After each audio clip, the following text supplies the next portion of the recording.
আজকে আমরা দেখব DAO support classes. DAO support ক্লাসেসটা কি? অ্যাকচুয়ালি আমরা এখানে আমাদের প্রিভিয়াস এক্সাম্পলে এমপ্লয়ি ডাও ক্লাসের মধ্যে আমরা দেখলাম যে ডাটা সোর্সের অবজেক্ট ক্রিয়েট করলাম, জেডিবিসি টেমপ্লেটের অবজেক্ট ক্রিয়েট করলাম। আইদার আমরা জেডিবিসি টেমপ্লেট ইউজ করতে চাই অথবা name parameter JDBC template use করতে চাই। এরপর এই ডাটা সোর্স এবং জেডিবিসি টেমপ্লেটের জন্য গেটার সেটার মেথড এবং ডাটা সোর্সের মধ্যে আমরা জেডিবিসি টেমপ্লেট বা নেম প্যারামিটার জেডিবিসি টেমপ্লেটকে ইনিশিয়ালাইজ করলাম। এই কাজগুলো আমরা যে কোনো ট্রানজ্যাকশনের শুরুতে আমাদেরকে করে নিতে হবে। কিন্তু যদি এইরকম সিচুয়েশন হয় যে আমার প্রজেক্টের মধ্যে একাধিক ডাও, সাচ অ্যাজ আমার অনেকগুলো ডাও আছে, তাহলে প্রত্যেকটা ডাওয়ের মধ্যে আমাকে এই সমস্ত কাজগুলোকে করতে হবে। তো এই কাজগুলোকে কমনলি ইউজ করার জন্য স্প্রিংয়ের একটা ডাও সাপোর্ট, বিভিন্ন ধরনের ডাও সাপোর্ট ক্লাসেস আছে, যেমন জেডিবিসি টেমপ্লেট বা নেম প্যারামিটার জেডিবিসি টেমপ্লেট, এগুলোর জন্য আলাদা আলাদা ডাও সাপোর্ট ক্লাস আছে। ডাও সাপোর্ট ক্লাসের মধ্যে এই জিনিসগুলো ইনিশিয়ালি ডিফাইন করা আছে।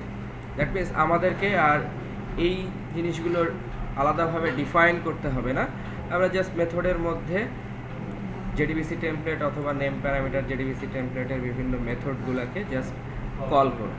দ্যাট মিনস আমাকে এই কাজগুলো প্রত্যেকটা জায়গায় আলাদাভাবে আর করতে হবে না। তো আমরা এখন এরকম একটা এক্সাম্পল দেখব ডাও সাপোর্ট ক্লাসে। সেটা হচ্ছে আমরা যে এক্সাম্পলটা দেখব সেটা হচ্ছে জেডিবিসি টেমপ্লেটের জন্য একটা ডাও সাপোর্ট ক্লাস আছে, আমরা সেই ক্লাসটা কীভাবে ব্যবহার করব। তো এখন আমরা আমাদের যে এমপ্লয়ি ডাও যেখানে ক্লাসটা ছিল, এখানে আমরা হচ্ছে একটা ক্লাস ক্রিয়েট করছি।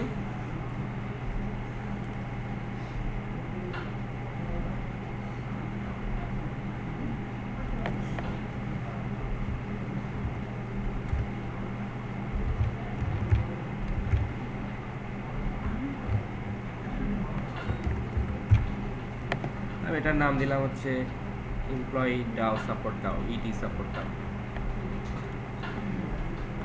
এমপ্লয়ি ডট সাপোর্ট ডাও, যেহেতু আমরা এখন জেডিবিসির জন্য সাপোর্ট ডাও ক্লাসটা ইউজ করব, সেজন্য আমরা এখানে ওই সাপোর্ট ডাও ক্লাসটাকে এক্সটেন্ড করে নেব।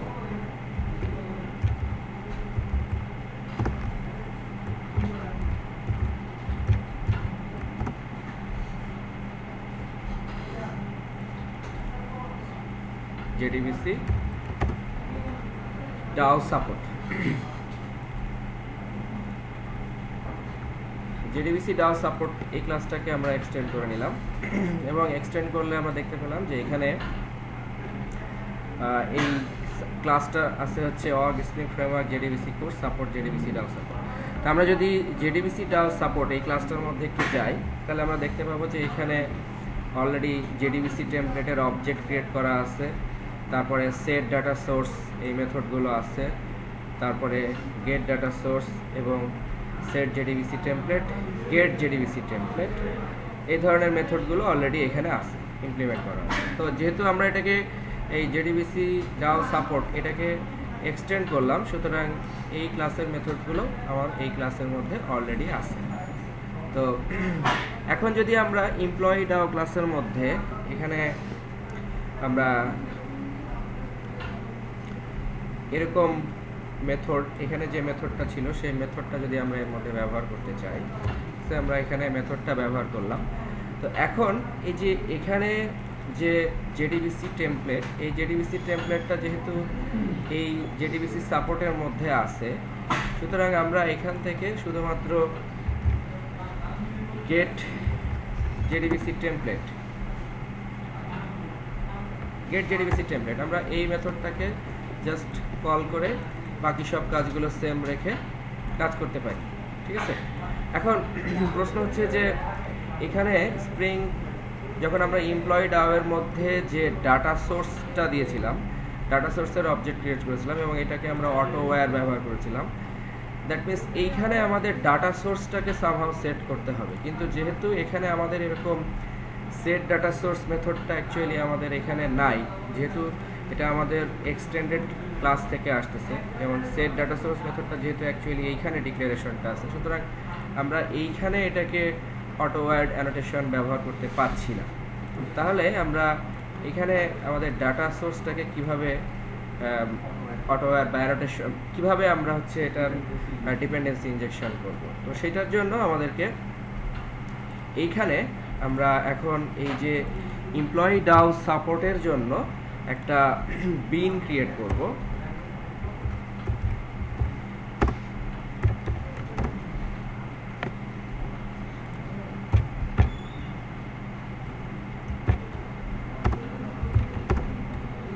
আমরা এখানে যে বিনটা ক্রিয়েট করছি এটার আমরা নাম দিলাম হচ্ছে ইডি সাপোর্ট দাও, এবং আমরা ক্লাসের নাম, এই প্যাকেজের নাম ডট ইডি সাপোর্ট দাও। এখন এই বিনের মধ্যে আমরা একটা প্রপার্টি ক্রিয়েট করব।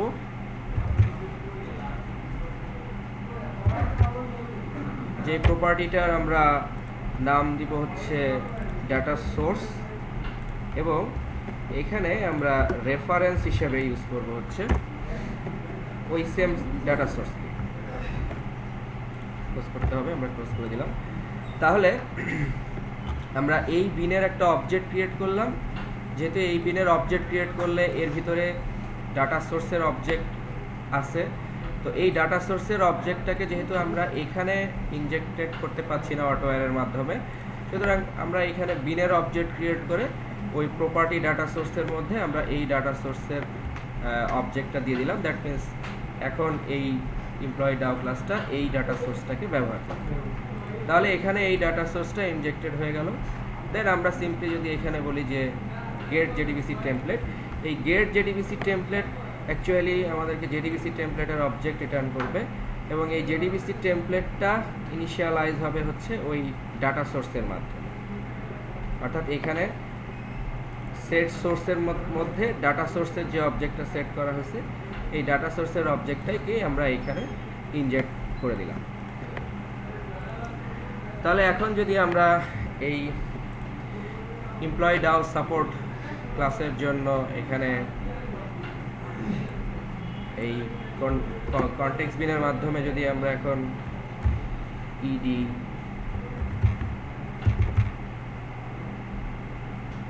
সাপোর্ট দাও,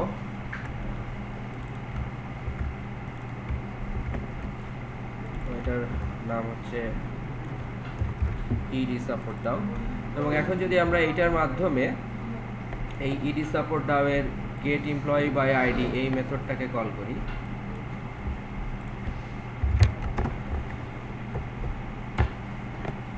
এবং আইডির মধ্যে আমরা একটা আইডি দিয়ে দিই 1।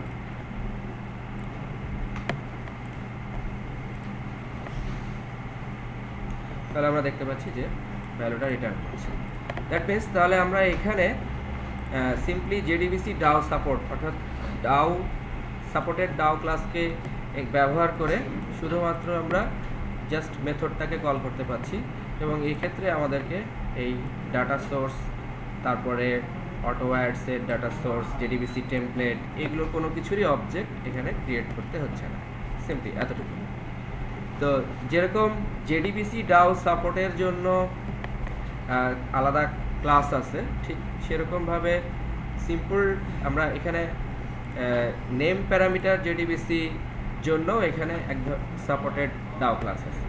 অর্থাৎ আমরা যদি এখানে বলি যে নেম প্যারামিটার ডাউ,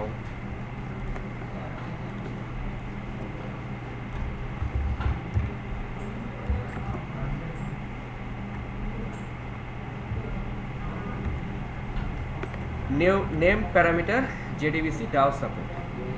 তো আমরা যদি name parameter JDBC Dow support অর্থাৎ যদি আমরা এখানে এরকম নেম প্যারামিটার ইউজ করতে চাই, তাহলে আমরা এখানে ব্যবহার করব হচ্ছে name parameter JDBC Dow support এই ক্লাসটাকে।